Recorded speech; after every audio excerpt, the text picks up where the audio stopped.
Assalamualaikum warahmatullahi wabarakatuh. Hai sobat, selamat datang di channel Misteri Malam. Malam ini saya akan membawakan kisah teror 40 hari dukun santet yang akan membuat kamu merinding. 40 hari, Erik mengalami teror yang tak terbayangkan. Suara-suara misterius di malam hari, penampakan mengerikan, dan ketakutan yang membuat trauma. Apa yang sebenarnya diinginkan arwah dukun santet? Mengapa dia memilih untuk menghantui Erik? Dan yang paling penting, bagaimana semua ini berakhir? Terus tonton sampai akhir. Jangan di-skip karena cerita ini sangat menarik. Jangan lupa like, komen, dan subscribe.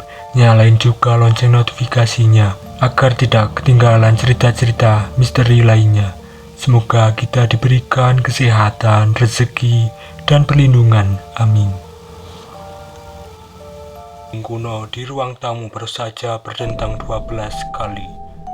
Erik, seorang pria 30 tahun, terlelap di kamarnya yang terletak di lantai 2 rumah tua peninggalan neneknya. Rumah yang bergaya kolonial itu berdiri kokoh di ujung jalan, dikelilingi rimbun pepohonan yang menambah kesan suram.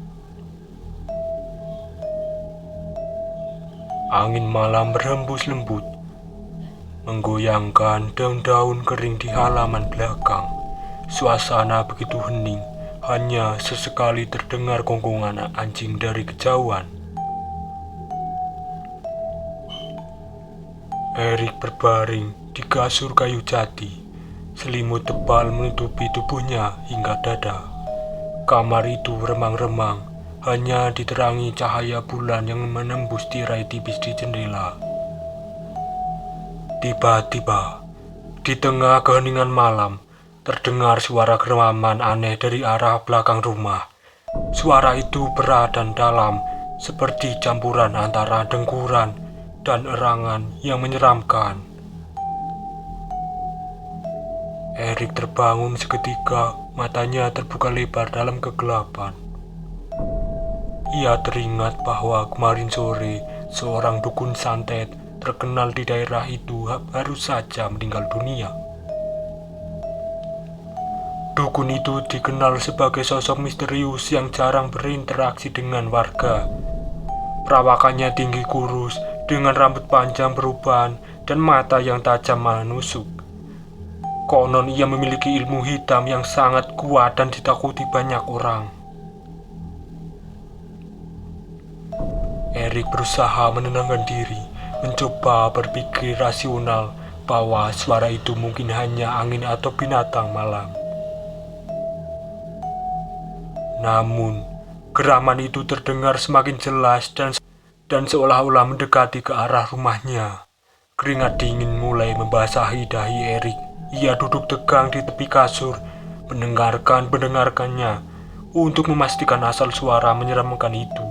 Pikiran-pikiran tentang kisah mistis yang dukun santet berkelebatan di ingatan, menambah rasa takut yang kini menghancurkan seluruh tubuh.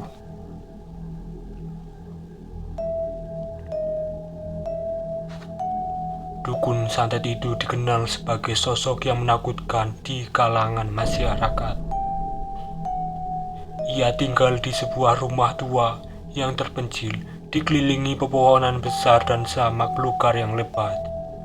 Rumahnya terlalu tampak gelap dan suram, dengan kucing yang mengelupas dan kayu-kayu yang lapuk.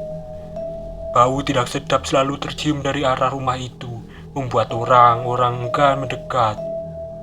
Perawakannya tinggi kurus dengan tulang-tulang yang menonjol, rambutnya panjang beruban dan kusut, sementara matanya yang jengkung memancarkan dingin yang menusuk. Kulitnya keriput dan pucat, seolah-olah tak pernah menyentuh sinar matahari. Ia selalu mengenakan pakaian hitam yang menambahkan kesan menyeramkan pada dirinya. Dukun itu terkenal dengan ilmu hitamnya yang sangat kuat. Banyak orang yang takut padanya karena kemampuannya menyantet. Konon, ia bisa membuat seseorang sakit parah atau bahkan meninggal hanya dengan menggunakan boneka dan jarum. Ia juga diyakini bisa memanggil makhluk halus untuk mengganggu orang-orang yang menjadi sasarannya.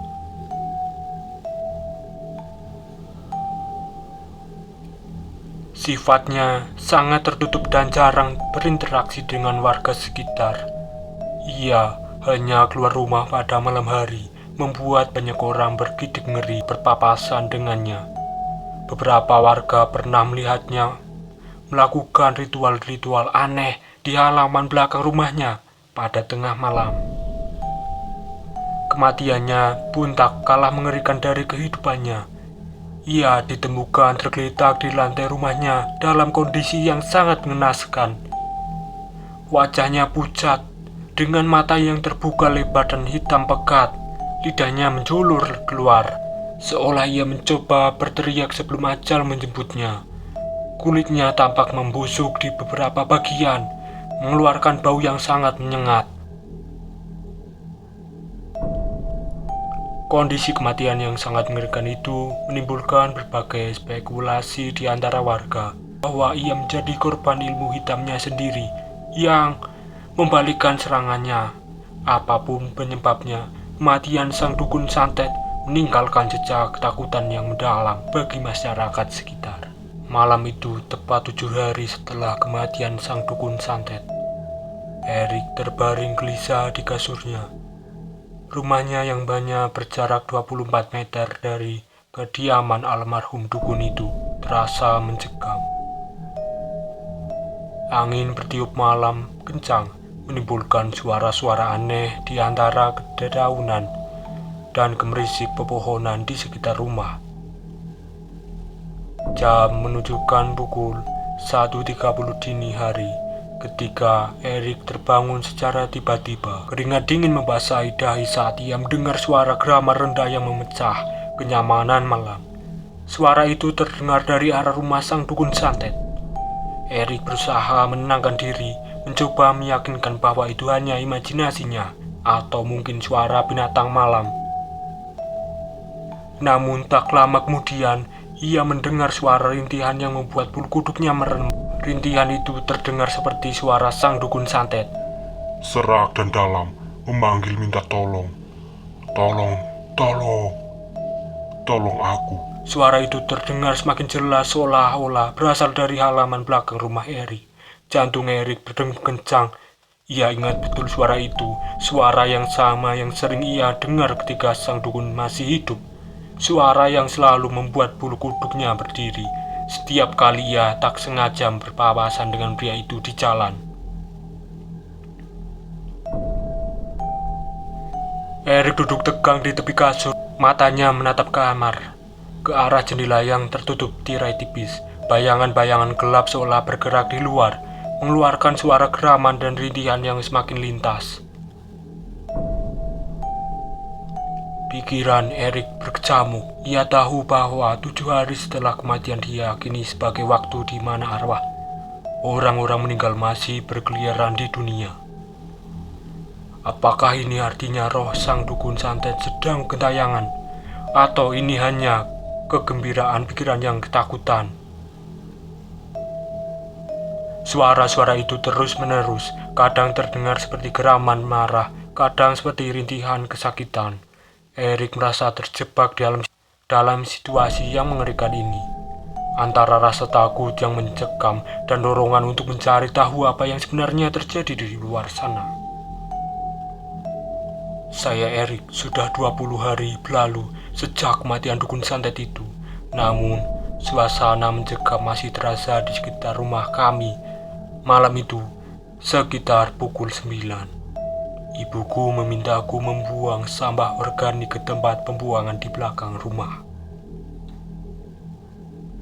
Dengan enggan, aku mengambil kantong sampah dari dapur.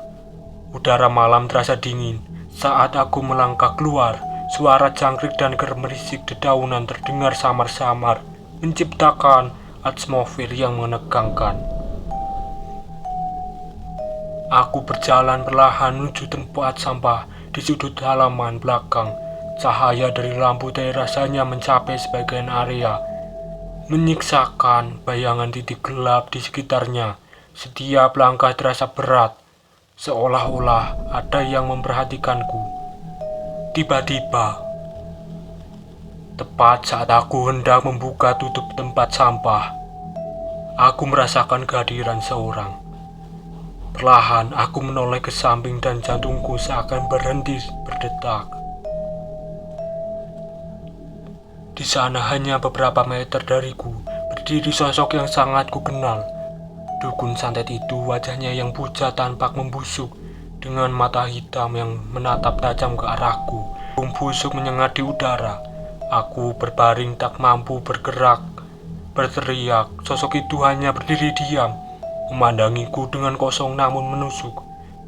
Detik-detik berlalu terasa seperti selamanya.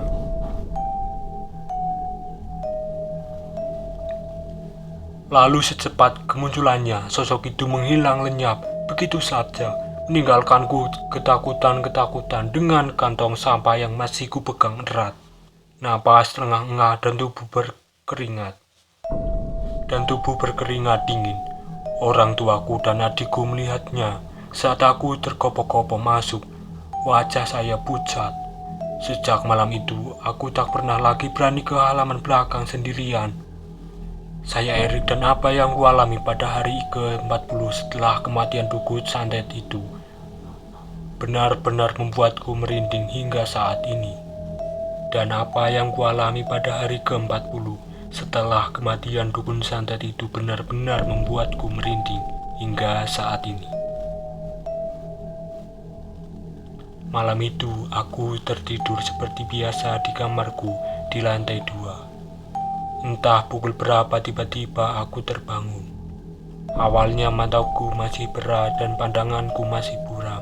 Berusaha memperjelas penglihatan dalam keremangan kamar yang hanya menerangi cahaya bulan dari jendela. Di sana, tepat di samping kasurku, berdiri sosok yang sangat kukenal. Dukun santet itu berdiri diam, tubuhnya yang tinggi kurus dalam kegelapan. Wajahnya yang pucat dan membusuk terlihat jelas dengan mata hitam pekat yang menatap lurus ke arahku. Bau busuk samar tercium di udara. Aku berbaring tak mampu bergerak atau bersuara. Seluruh tubuhku kaku seolah membeku dengan membekunya yang kosong. Detik-detik berlalu dalam ketegangan yang mencekam. Lalu tanpa peringatan sosok itu hilang. Menghilang begitu saja, tanpa suara seolah tak pernah ada di sana. Aku terduduk di kasur bernapas terengah-engah dan tubuh bermandikan keringat dingin. Aku tak bisa tidur lagi semalaman itu. Pikiranku dipenuhi pertanyaan. Apakah itu nyata? Apa yang diinginkan sosok itu? Mengapa ia muncul di kamarku? Sejak kejadian itu, aku selalu merasa bertanya-tanya setiap kali berada di kamar. Bahkan saat ini, ketika aku menceritakan pengalaman ini, aku masih bisa merasakan adanya mata hitam mengikutiku dalam gelap. Perlahan-lahan, suasana di rumah mulai kembali normal. Tidak ada lagi suara-suara aneh di malam hari. Tidak ada lagi bau busuk yang tiba-tiba muncul. Tidak ada lagi perasaan yang selalu menghantuiku. Orang tuaku dan adikku juga mulai terlihat lebih santai. Kami bisa kembali menikmati makan malam. Meski begitu, pengalaman selama 40 hari meninggalkan bekas yang dalam. Kami menjadi lebih waspada terhadap hal-hal gaib. Sekarang ketika aku mengingat kembali semua kejadian itu, masih ada sedikit rasa ngeri. Tapi aku bersyukur teror itu akhirnya berakhir. Entah apa yang sebenarnya terjadi selama 40 hari itu. Dan mengapa sosok dukun santet itu meneror kami. Terima kasih, cerita tamat. Jangan lupa untuk like, komen, dan subscribe. Dan nyalakan juga lonceng notifikasinya agar tidak ketinggalan cerita-cerita yang menarik berikutnya. Terima kasih.